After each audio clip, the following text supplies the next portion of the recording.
વર્ષીય મંસૂરી મોહમ્મદ ઝૈદે જીવનનો પહેલો રોજો રાખી મજબૂત મનોબળનું પ્રેરણાદાયક ઉદાહરણ પૂરું પાડ્યું।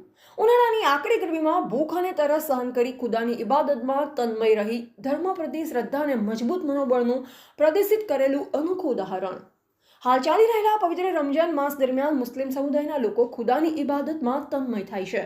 રોજાની પવિત્ર પરંપરામાં મુસ્લિમો દિવસભર ભૂખ અને તરસ સહન કરી ખુદાની યાદમાં રોજો રાખે છે।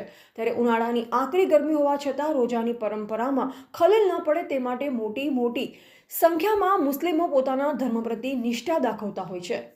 12 વર્ષથી મોટી ઉંમરના દરેક મુસ્લિમ માટે રમજાન માસમાં 30 દિવસ સુધી રોજા રાખવા ફરજિયાત છે, પરંતુ કેટલીક વાર ભૂખ અને તરસ સહન નહીં થાય એમ માની કેટલાક મોટા લોકો પણ રોજા રાખતા નથી।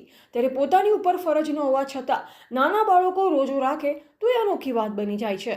ત્યારે ડભોઈ રોડ પર આવેલા કિસાનગરમાં રહેતા પત્રકાર મંસૂરી સબીરના પુત્ર મંસૂરી મોહમ્મદ ઝૈદે ફક્ત 5 વર્ષના જીવનમાં પહેલો રોજો રાખી મજબૂત મનોબળ અને ધર્મ પ્રતિ શ્રદ્ધા પ્રદર્શિત કરી છે।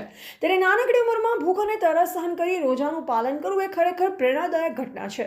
આ નાનકડા દીકરાએ ભલે નાની ઉંમર હોવા છતાં ખુદાની ઇબાદતમાં તન્મય રહી દિવસભર રોજો પાડી મજબૂત મનોબળનું ઉદાહરણ પૂરું પાડ્યું છે અને નમાઝ અને ઇબાદતમાં ડૂબી રહેલ આ દીકરાએ ભવિષ્યમાં ધર્મ પ્રતિ શ્રદ્ધા અને નમ્રતા દાખવવાનો સંદેશ આપ્યો છે।